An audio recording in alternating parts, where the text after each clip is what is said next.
fusion works, and it's responsible for all the energy, all the elements, and all the life as we know it. If you don't want to take my word for it, go outside and look up at the sun. Fusion occurring in the sun is the root cause of everything. Fusion is really nature's ultimate energy source. Imagine if you can make that here on Earth. You can manufacture energy using hydrogen. It changes the way humanity works forever.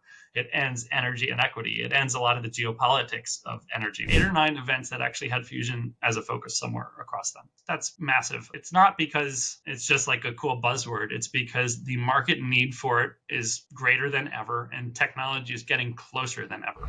Welcome back to Clean Techies, the #1 podcast for climate tech entrepreneurs. I'm Somil. And I'm Silas. Each week, we publish the secrets to success from investors, founders, operators, and experts in climate tech around the world. Building a startup is hard. Building a climate tech startup is even harder. But we make it a little bit easier. We put a lot of effort into these shows, so we hope you enjoy. Don't forget to subscribe, leave us a review, and let us know who you think we should have on next. With that, let's get into today's episode. Hey everyone, quick note for you. You're currently listening to the free preview of this episode.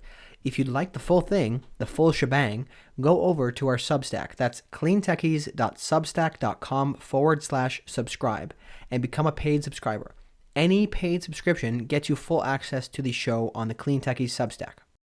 Brian Berzin is the co-founder and CEO of Thea Energy, a nuclear fusion company aiming to commercialize clean, dispatchable energy.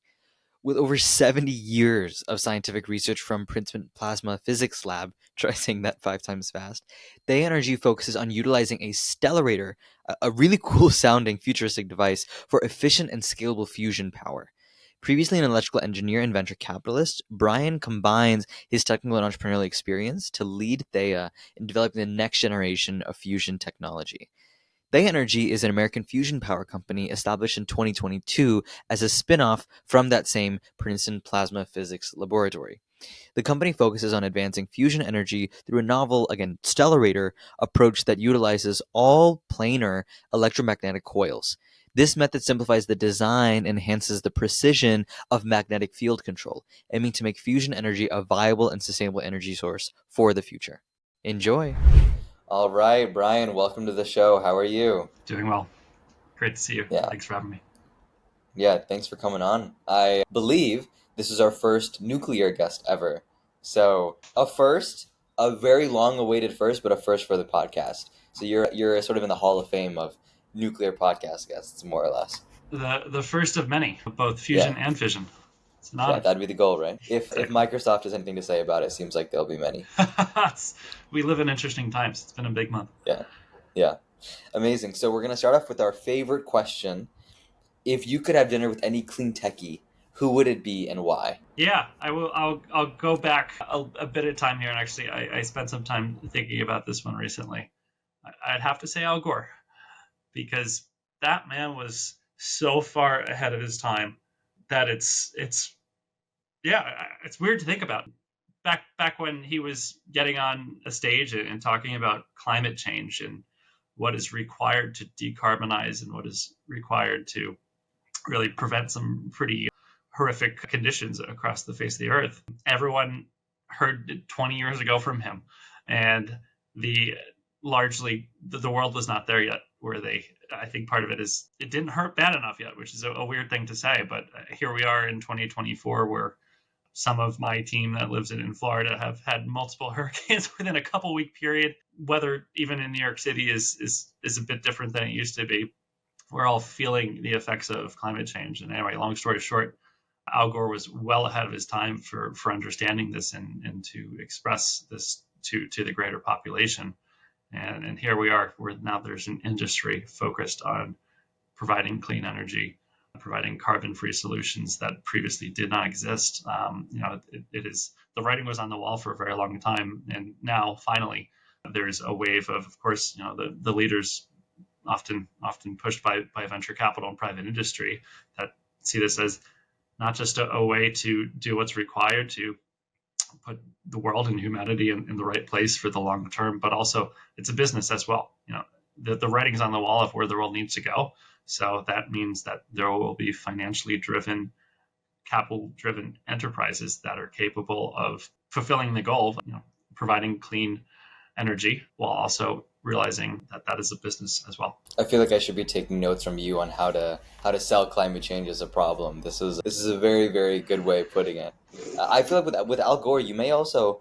I feel like you probably will be able to make that happen, and he comes to New York quite often. I see him at random events and things like that. Not personally, but through the invites. And things like that, so. Had the opportunity to see. He was on the stage. I was in the audience. But it's always great to hear him speak. Yeah. For the day that he's like, wait a minute, I want to talk to that really smart nuclear founder. Who is that? Might be. I'll have to bring my cowboy boots for that one. Amazing. So, I know who you are, but the audience of Clean Techies doesn't. So I'd love to start off by kicking it off. Give us a quick teaser about what you're working on today. Yeah. So Brian Berzin, co-founder and CEO of Thea Energy. Before I get to what we're up to at Thea, rewinding the clock on myself, I started off my career as an electrical engineer, and then I spent some time founding a small startup myself. Probably got the bug then to not just build circuits, but companies. Spent a couple years in venture capital and investment banking each, and started working in fusion, privately funded fusion, I'll call it. Fusion for commercialization, fusion outside of academia and national labs in 2017 at another fusion company. And actually, at that point in 2017, there were really only a couple of fusion companies out there. To put that in perspective, there are about 50 these days. So worked for another fusion company for a couple of years, did some pretty great things, worked on a great team, built some impressive science and engineering hardware as well. And then launched Thea Energy about 2 years ago. So we are for sure one of the new kids on the block, but the story starts well before that. About 70 years before that, where Princeton Plasma Physics Lab was founded in the 1950s by Lyman Spitzer, who was a visionary in at least a few fields, not just fusion, but space as well. He was the person that first envisioned the Hubble Space Telescope. So he invented astronomy in the United States and also the field of fusion research in the United States. And he proposed a system called a stellarator, which is a stellar generator, shortened to stellarator. And if you've ever seen a picture, it looks like a French crawler. It uses magnetic confinement, so it uses big magnets to confine a plasma, a fusion fuel, in a very specific, twisted way.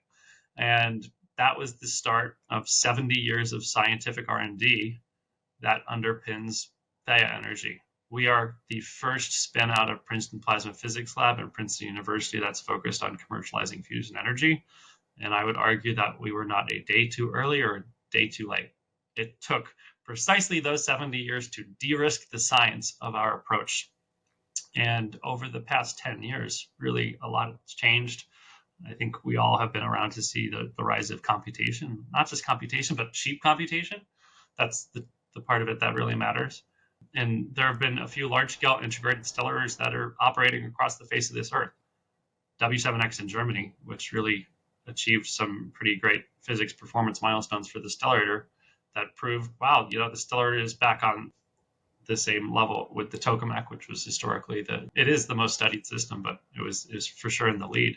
Now the stellarator is right there as well, where you can confine a plasma exactly as you'd expect. And with that, I think the opportunity was that this device, known as the stellarator, it's steady state, which if you think about what fusion needs to be at the end of the day, it's a power plant. It has to work continually to make energy. The stellarator can continually confine a plasma in a specific way for long periods of time and do so very efficiently without having to recirculate a ton of energy into the system. So it has these true benefits that have always made it like the holy grail of the approach for fusion that can make an economical and an efficient power plant. However, and this is where Thea really comes in, if you've ever seen a picture of one of these things, the electromagnets that are required to make the plasma in that very specific shape are crazy. They look like spaghetti strands, but they are very specifically in those shapes.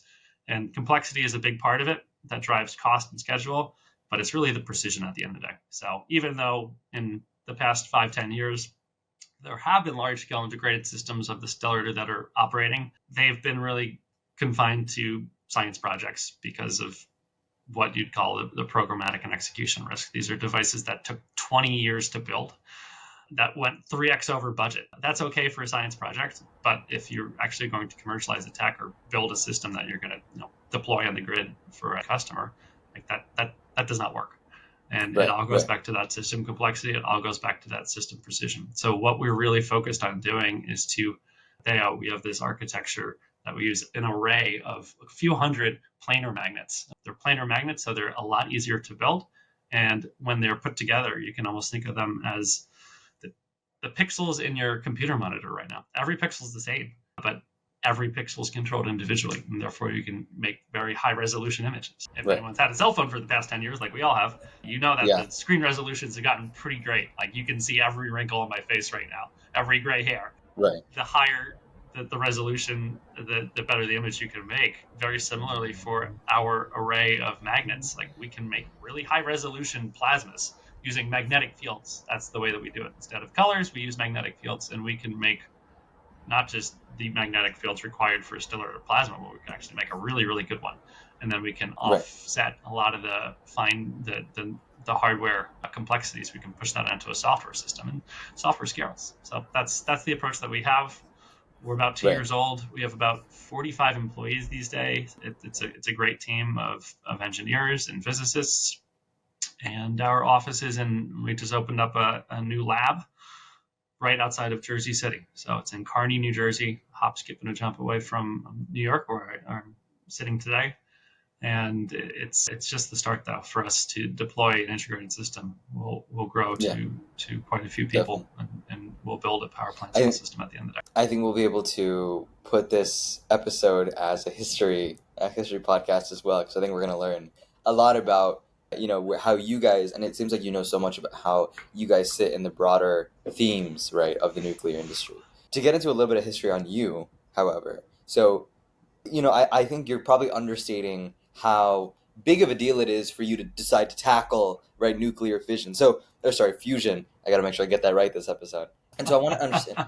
Yeah, that's probably more frustrating to you than I would know. But I want to understand your wirings as a person, right? Sort of your not 70-year, but sort of decades long journey about how did you decide, because your career wasn't always as an entrepreneur, right? As you were mentioning. So how do you decide that you wanted to do this and sort of be at the lead of such an emerging technology?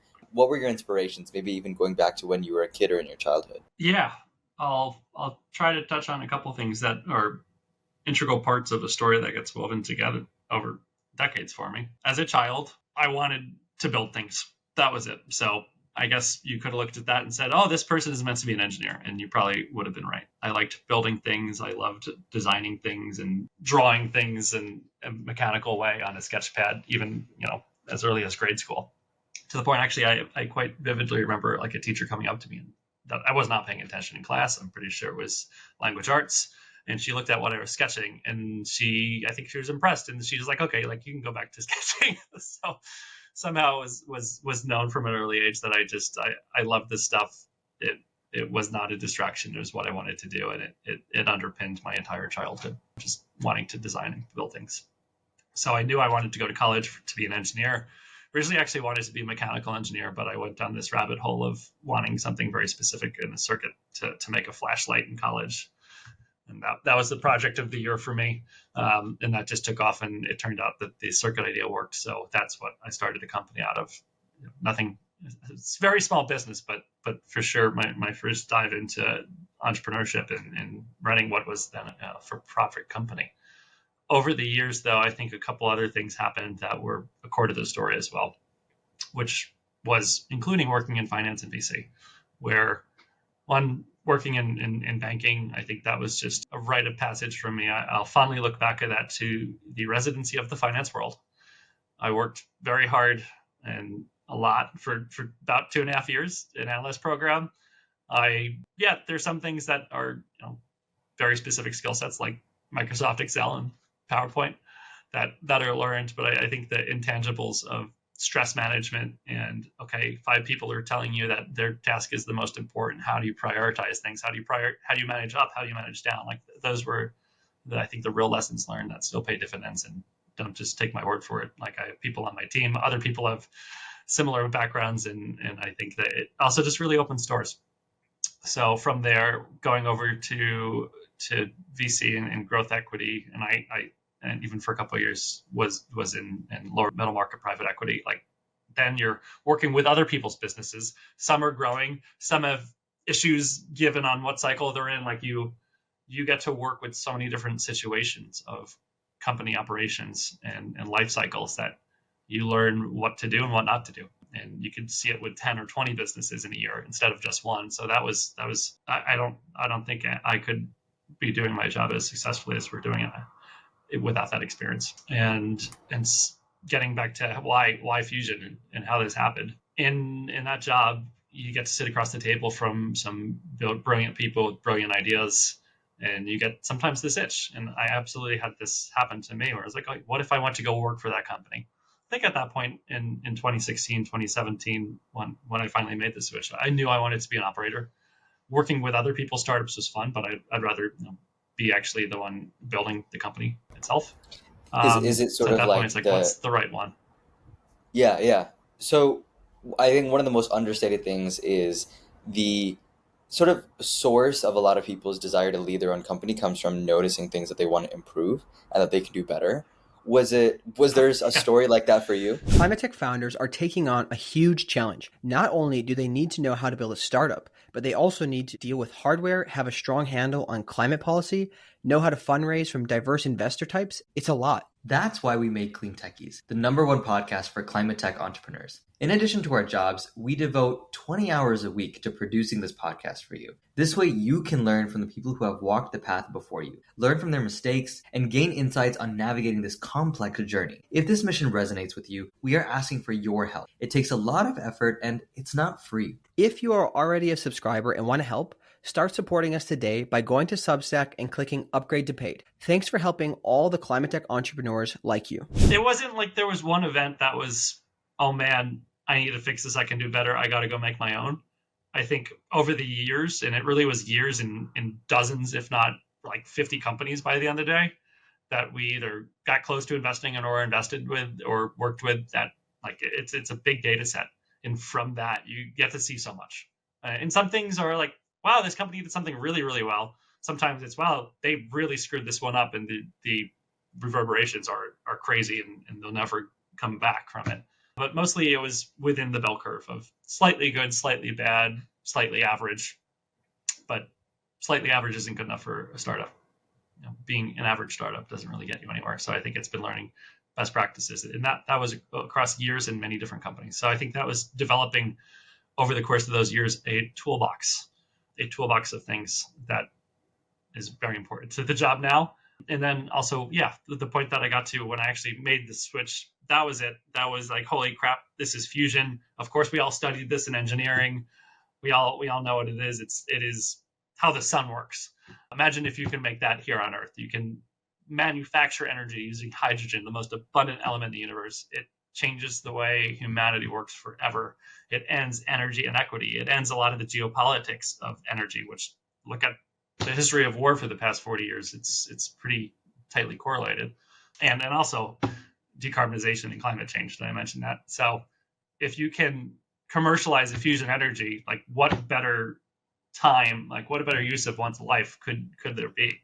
So for sure, after meeting with a couple of fusion companies in 2016 into 2017, I was sold. Like, I got to go work in this field.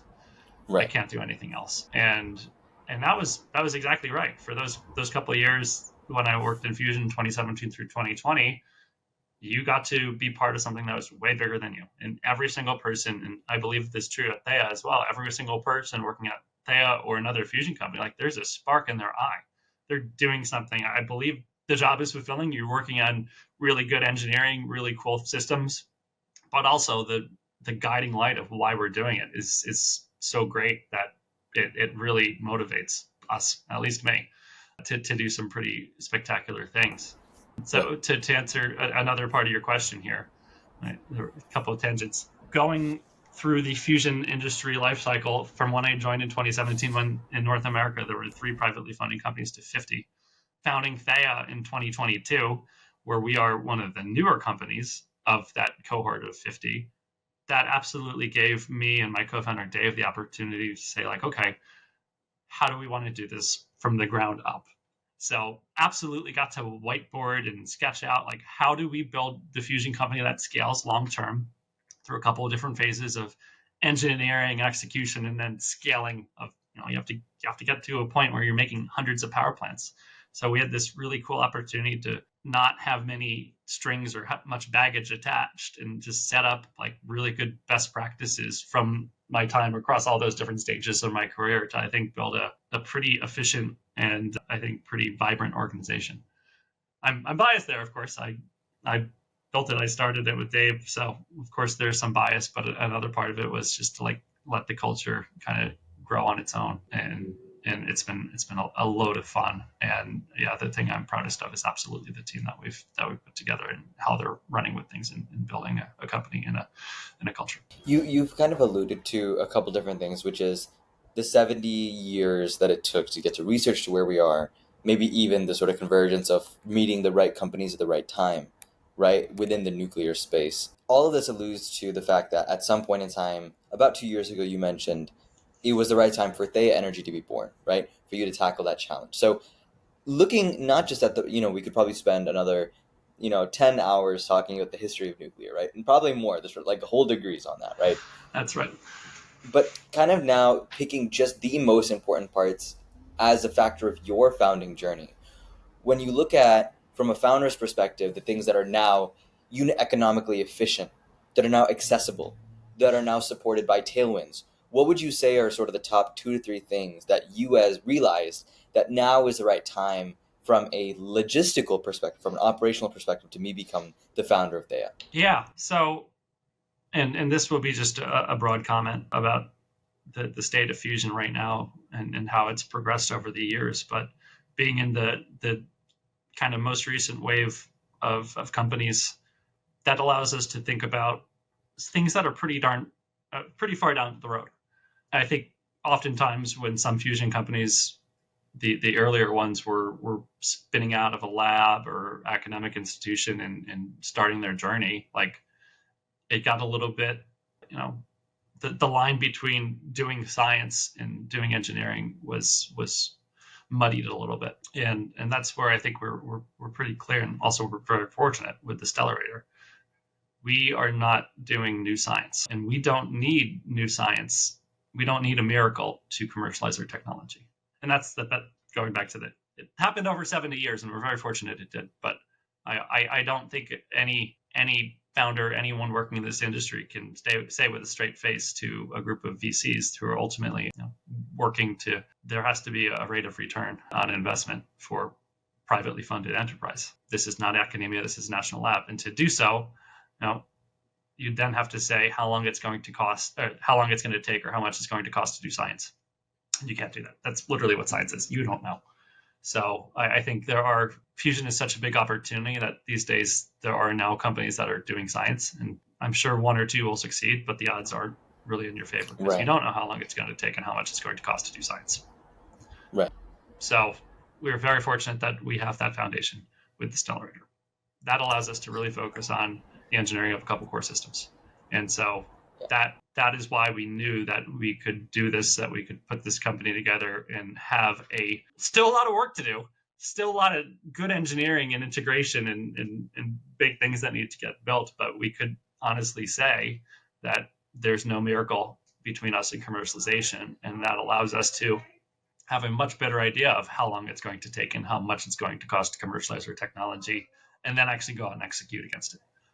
So that for sure was part of the reason why we did it, and part of the reason that we actually had traction so quickly. It's because we could make those claims because of the good work for the past 70 years as relates to the stellarator.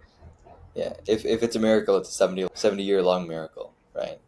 But those 70 years happen within national labs and academic institutions that could say, we don't know what the answer is, but we're going to go through the process of scientific discovery, and we're going to figure it out.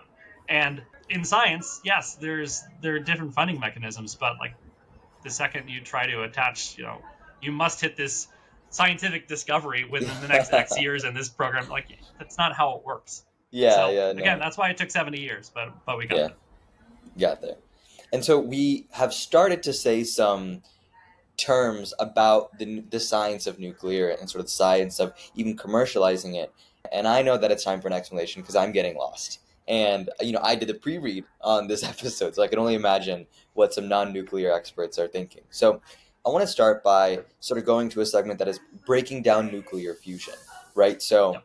nuclear energy and nuclear fusion are no doubt buzzwords, right? But even myself, I am Yep. unable to, even after reading up on it, really summarize what makes fusion so promising in one sentence. So as someone who has to pitch this for a living, I'd love to hear, how do you sell nuclear fusion? Yeah. So I probably am repeating this from a few minutes ago, but fusion works, and it's responsible for all the energy, all the elements, and all the life as we know it.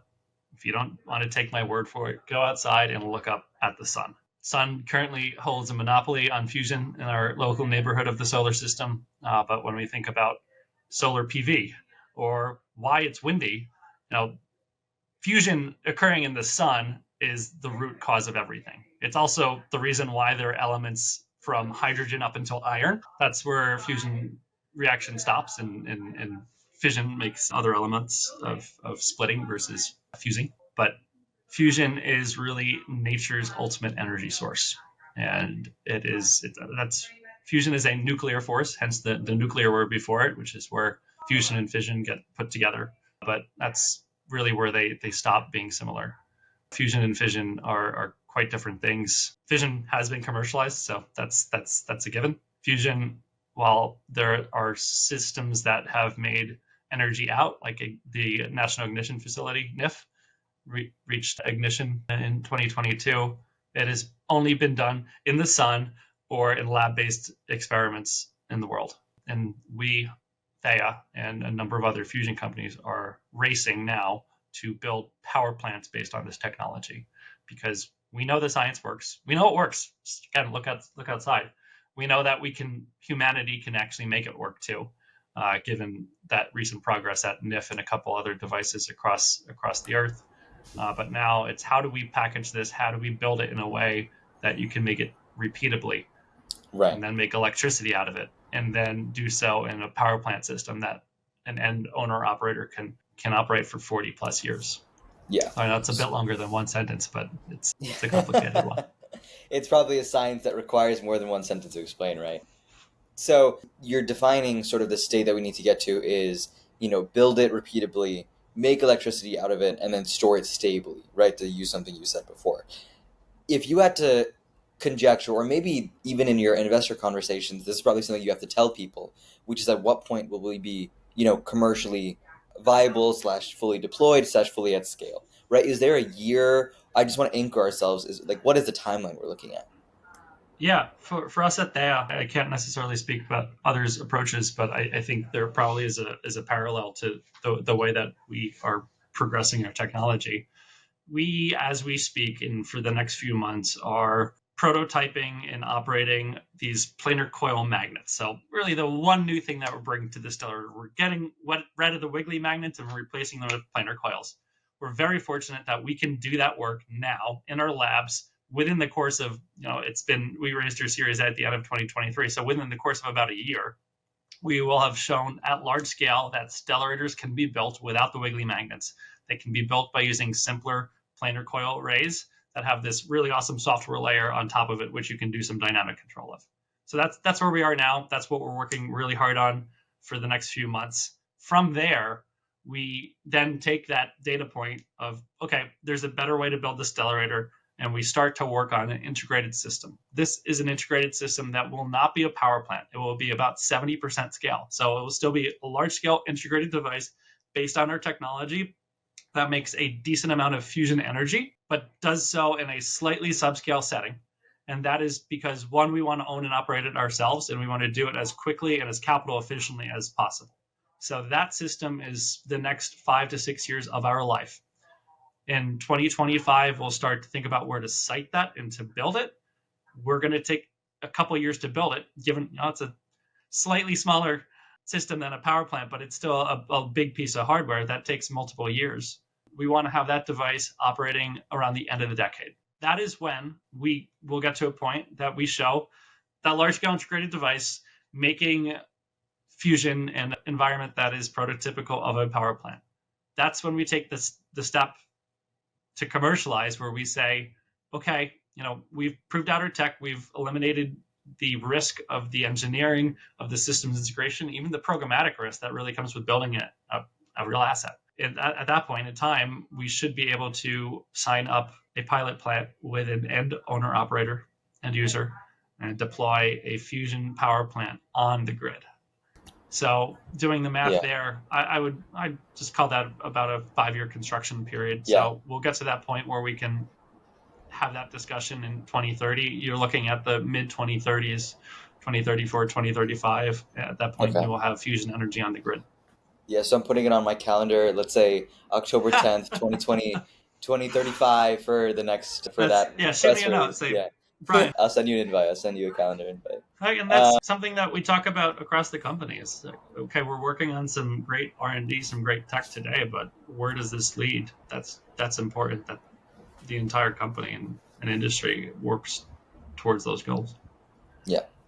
The thing that I also would love to set as sort of the background for this is that this episode, frankly, is fantastic timing, because if we'd recorded this a little bit sooner, it would have been before Microsoft's recent PPA with Constellation Energy. And so that is obviously what people are regarding as huge market signal. I know our friends at 8090 Industries kind of came out, so guns blazing, like this is fantastic. There's been also a lot of sort of big tech, if you would call it, support for nuclear. So I just want to interpret that, because that is probably where a lot of, average, professionals, consumers are interacting with the idea of nuclear is sort of these big announcements. So what do these announcements mean to you? And I guess also I'd love to hear, what is it telling you about the market? Thanks for listening so far. To get the full episode, go over to Substack and become a Clean Techies premium member by selecting any paid membership. Not only will you get access to hear the rest of this episode, but you'll get access to exclusive interviews, our monthly show, the best, most relevant insights from our shows, and access to our premium community.